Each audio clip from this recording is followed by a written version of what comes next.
Hello students.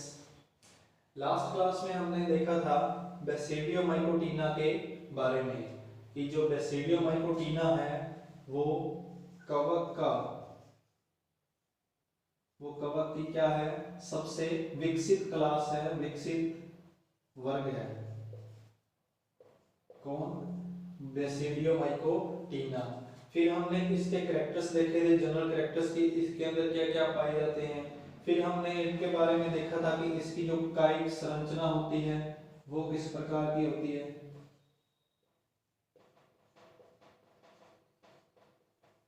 हमने इनकी कायिक संरचना भी देखी थी। फिर हमने इसके जन्म के बारे में भी देखा था कल कि जन्म किस प्रकार का पाया जाता है। आज हम देखेंगे बेसिडियोमाइकोटिना के अंदर जो ऑर्डर है यूरिडिनेल्स। यूरिडिनेल्स के अंदर जो सबसे विकसित है, जो सबसे फेमस है, वो है पक्सीनिया।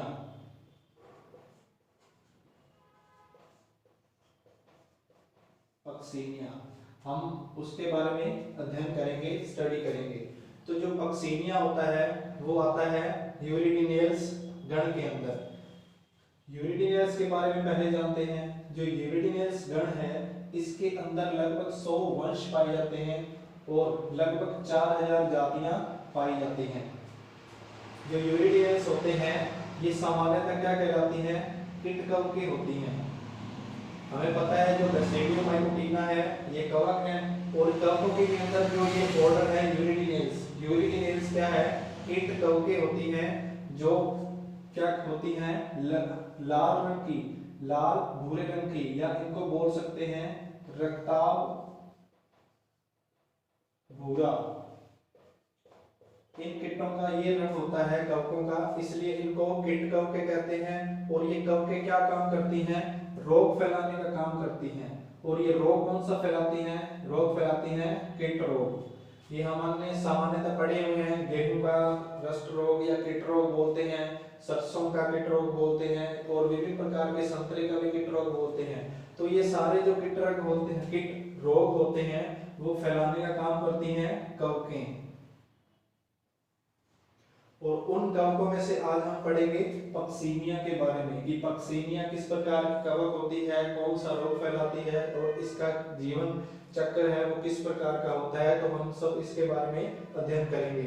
और जो ये कीट रोग फैलाने वाली जो ये कवकें होती हैं ये अविकल्पी आंतरिक परजीवी होती हैं। अब हमें ये बात पता होनी चाहिए कि अविकल्पी क्या होती हैं। अविकल्पी मतलब विकल्प का विलोम शब्द है, विकल्प और अविकल्प। अब जो विकल्प होता है यानी कि ऑप्शन, कि किसी के पास कोई विकल्प है, ऑप्शन है, ये नहीं तो ये। मान लीजिए ऑप्शन के रूप में बात करें ए या बी, इन दोनों में से कोई भी एक हो सकता है तो वो विकल्प होगा। और अविकल्पी का मतलब है कि केवल एक ही ऑप्शन है, ए है, तो ए पे ही चूज करना पड़ेगा हमें, कि इसलिए इसको बोलते हैं अविकल्पी। तो आंतरिक का मतलब होता है कि किसी जीव के शरीर के अंदर रहने वाले, आंतरिक यानी कि अंदर। और परजीवी का मतलब होता है दूसरे जीव के ऊपर रहने वाले, दूसरे जीव पर निर्भर। तो ये पूरा शब्द मिलकर बना है अविकल्पी आंतरिक परजीवी। अविकल्पी का मतलब कि जिस पादप पे रोग लगने वाला होगा तो वो कवकें उसी पादप पे लगेंगी। परजीवी का मतलब उनके ऊपर निर्भर, आंतरिक का मतलब उनके शरीर के अंदर यानी कि कोशिकाओं में रहने वाली जो कवकें होती हैं वो अविकल्पी आंतरिक परजीवी कहलाती हैं। फिर ये क्या करते हैं? संक्रमण का काम करते हैं। रोग फैलाना है तो रोग फैलाने के लिए संक्रमण करना जरूरी है, संक्रमण करेंगे तभी रोग फैलाएंगे। और संक्रमण से मतलब है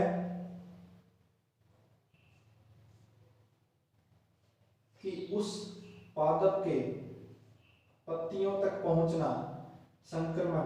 अब ये किसी एक पादप को कोई रोग था और उस एक पादप से दूसरे पादप का जो तना है या पत्ती है वो संपर्क में आया, जिससे ये संक्रमण फैल गया दूसरे पादप में भी, तो ये कहलाता है संक्रमण। अब संक्रमण करने का जो इनका जो लक्ष्य होता है, जो कौन कौन से पादप होते हैं, तो वो आवर्त बीजी वाले पादप हो सकते हैं, अनावर्त बीजी वाले पादप हो सकते हैं या फिर फर्न हो सकते हैं, यानी कि मॉस हो सकते हैं। अब आवर्त बीजी का मतलब होता है जिन पादपों के बीजों के ऊपर आवरण पाया जाए, बीज के ऊपर आवरण पाया जाए, कवरिंग पाई जाए, तो वो कहलाती है आवृत बीजी या एंजियोस्पर्म कहलाते हैं। अनावर्त बीजी का मतलब है जिनके बीज के ऊपर आवरण नहीं पाया जाए, वो कहलाएंगे अनावृत बीजी। बीज के ऊपर आवरण नहीं पाया जाता तो वो कहलाएंगे अनावृत बीजी, या फिर हम बोलते हैं इनको जिम्नोस्पर्म। और फर्न हमें पता ही है, जो मॉस होते हैं इनके ऊपर, ये तीनों प्रकार के पादपों के ऊपर क्या करते हैं, संक्रमण करते हैं और अपना रोग फैला सकते हैं, कीट रोग फैला देते हैं। अब हम बात करते हैं आगे। तो सबसे पहले जो वैज्ञानिकों ने इनको कोशिश की कृत्रिम रूप से बनाने के लिए, यानी कि आर्टिफिशियल। एक तो कोई भी जीव है वो प्राकृतिक रूप से बनता है, और एक होता है प्राकृतिक रूप का उल्टा, यानी कि कृत्रिम रूप से।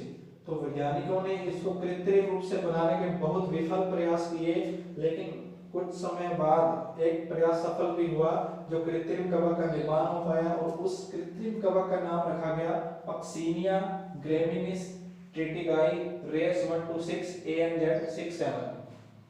तो ये इसका पूरा नाम है पक्सीनिया ग्रेमिनिस ट्रिटिगाई रेस। अब हम देखते हैं जो हमारा ऑर्डर है, यानी कि जो पक्सीनिया है वो आता है यूरिडिनेल्स ऑर्डर के अंदर, गण के अंदर। अब इस गण के जो मुख्य लक्षण हैं वो क्या क्या होते हैं जो दूसरे गणों से इनको अलग करते हैं। तो सबसे पहले हम देखते हैं यूरिडिनेल्स के लक्षण। इनका जो पहला लक्षण है, जो जनरल कैरेक्टर है, वो होता है कवक जाल इंटरसेल्युलर, यानी कि जो कवक जाल होता है वो इंटरसेल्युलर होता है, केवल चुष्कांक कोशी परकोशी की सेल में प्रवेश करते हैं। हमें कल लास्ट क्लास में हमने देखा था कि कोई भी पादप है या कोई भी पत्ती है तो ये कवकें क्या करती हैं, उस पर अपना संक्रमण करती हैं।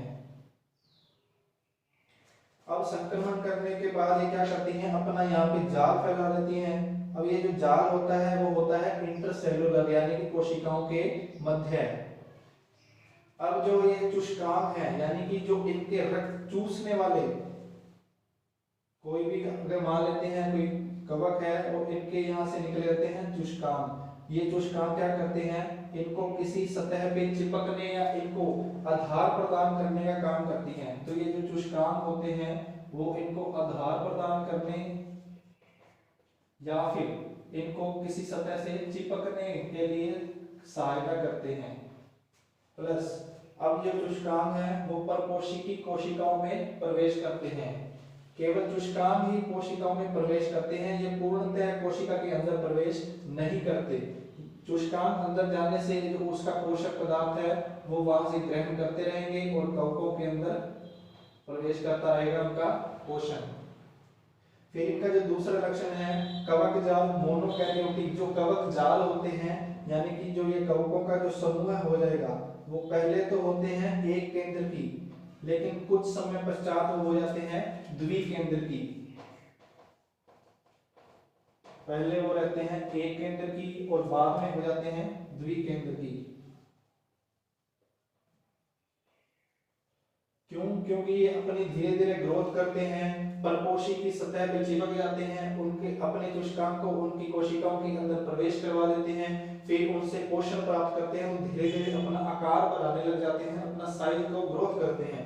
तो जिससे उनकी कोशिका के अंदर अगर एक केंद्रक है तो वो केंद्रक कुछ समय बाद दो हो जाता है और उनकी जो कोशिकाएं हैं वो भी आकार में ग्रोथ करने लग जाती हैं, बड़ी हो जाती हैं।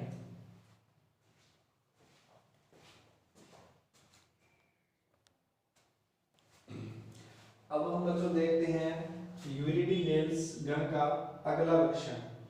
तो जो कीट कवकें होती हैं वो या तो एकाश्रयी होती हैं या भिन्नाश्रयी होती हैं।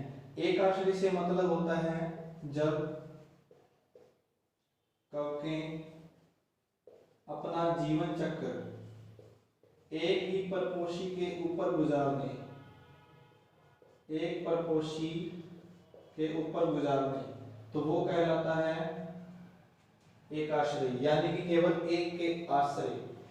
भिन्नाश्रयी से मतलब होता है इसका उल्टा, कि जब कवकें अपना जीवन दो या दो से अधिक परपोषी पर गुजारती हैं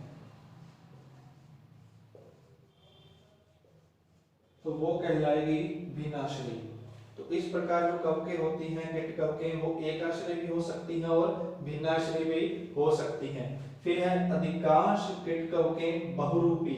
बहुरूपी का मतलब एक से अधिक प्रकार के बीजाणु। अब हमने कल पढ़ा था कि जब इनमें अलैंगिक जनन होता है तो उस अलैंगिक जनन के दौरान इनके अंदर बीजाणुओं का निर्माण होता है। यदि किसी कीट कवक के अंदर एक ही प्रकार का बीजाणु हो तो वो एक रूपी कहलाएगा, लेकिन अगर इनके अंदर एक से अधिक प्रकार के बीजाणुओं का निर्माण होता है जन्म के लिए तो वो कीट कवकें बहुरूपी कहलाती हैं। एक प्रकार के बीजाणु, तो ये अगर किसी कीट कवक के अंदर, कीट कवक के जीवन चक्र के